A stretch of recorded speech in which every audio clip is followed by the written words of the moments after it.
722 at WRIF, and we've had posses in the studio before, but this is probably the biggest posse I've ever seen. Well, you know it. Sean's come with a big group of people. Sean Forbes, the deaf rapper, our own Sean Forbes, I should say. And Sean's already taken issue with something I said this morning before he was on. Did he tell you, Mike? No, He doesn't want to be, he doesn't like the word or the expression hearing impaired. Oh. Yeah, it just bothers me. I'd just rather be called deaf because hearing impaired is like a negative thing. I mean, there's nothing impaired about me. I'm here and I'm rapping and, I'm doing that. So there's nothing impaired about me. That's the way I perceive it, at least. Sean, what in the world made you think you could be a rapper? How dare you? You're deaf! I know. I mean, I've always wanted to try and find an opportunity in the music business, and from the get-go, I always wanted to be a drummer. I always wanted to, just be like, Tommy Lee, Neil Peart, Johnny B. Bonanza, and, all those drummers, Gene Krupa and all them. Absolutely. Yeah. Absolutely. I always wanted to be a drummer, and, when I went to college, drumming was still on my mind, but I had the personality and the knack for being a loudmouth and, just being out there.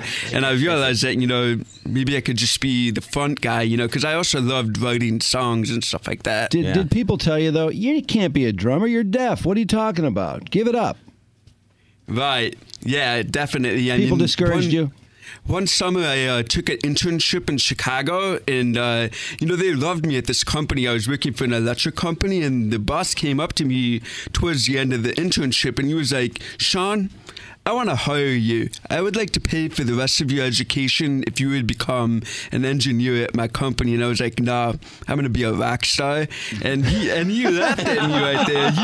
He was like, what are you talking about? I was like, just watch me, man. And, sure enough, I proved him wrong, because I knew what I wanted at the time. I didn't want to work at a desk from 9 to 5 doing engineering. I mean, that just sounds, it's not up my alley. It's interesting you bring up Gene Krupa because nobody mentions Gene Krupa and Buddy Rich, those guys, another great drummer. Right. And by the way, Sean's got his guy Tracy, who's doing all the sign language with us, so there's a slight delay there as he signs. And I can't believe how fast he's signing this stuff to you. It is the most furious. I mean, the activity in here is amazing. Oh, it's incredible. I mean, Tracy's hands are just lightning. I don't think you want us to reference him, but he deserves some credit. Really cool, and plus your ability to read lips. And I was telling you that I've always wanted to learn to do that because, for one, can you imagine the OJ trial if we had been able to read lips? I mean, they were talking Cochran and OJ all the time, and Sean says, yeah, you'd be hearing OJ go, what am I going to do? I did it. I did it. Well, how about the can you imagine the coaches what a on great thing that would be? The coaches on the sideline of NFL games, too, when they're talking about plays they're going to run down the road, and they cover their mouths, you notice, because people have started reading their lips. Yeah. In fact, the huddle was created by a deaf football team because they were doing the sign language to each other on the football field. Yeah. And the other team picked up on it and started watching them. So that's how the huddle was created. Really? Yeah. Wow, I had no idea. Yeah. Man, that's incredible. Now, Sean, as far as your career as it stands right now, you really got started out, and I assume you're still doing this. You are still making videos for deaf people, correct? You're almost redoing the videos and signing them and making them so deaf people can understand them, correct? Right. I mean, I've always wanted to make music accessible to the deaf and hard of hearing community.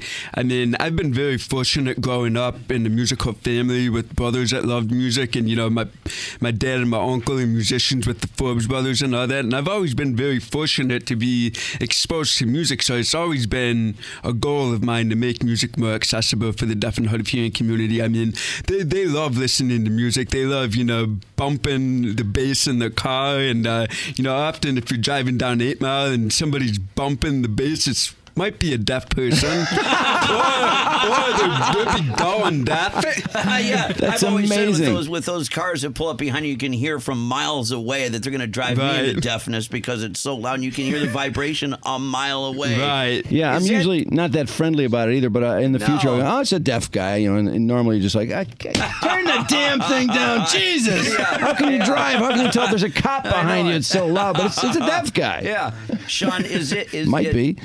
Did you decide to rap as opposed to another genre of music? Let's just say rock or country or any one of those.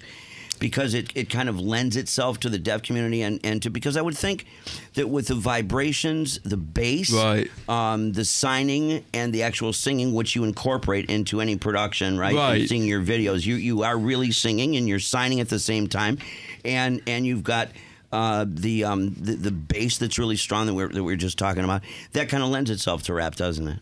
Right. I mean, rapping is like a percussion. It's like an instrument, you know what I'm saying? And as a drummer, it was just easier for me to rap. I mean, you don't want to hear a deaf guy singing. Trust me, you don't.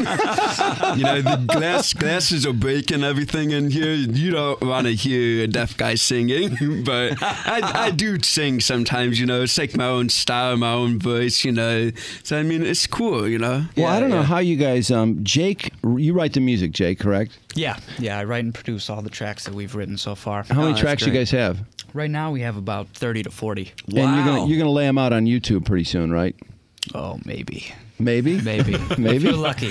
Well, where else would they? I mean, is there somewhere else you want to debut them, or is YouTube's a great place to do it? Yeah, for sure. Well, this week we've debuted the I'm Deaf music video, so you'll be able to go there and check it out. I cannot believe, and I'm sure you guys have probably done this. Have you talked to VH1, MTV, all these people about, you know, having the chance to debut something like this? We're definitely in talks with them. Any luck? Is it hard? It's definitely hard. Yeah, because this project's so different and so unique. It's so cool, though. I can't believe they wouldn't say, this is the coolest thing I've ever heard, a deaf guy rapping. It actually, and we've listened to it, it's very respectable. There's nothing that makes you say, oh, God, this is a joke. It's not like that. You guys have done an amazing job.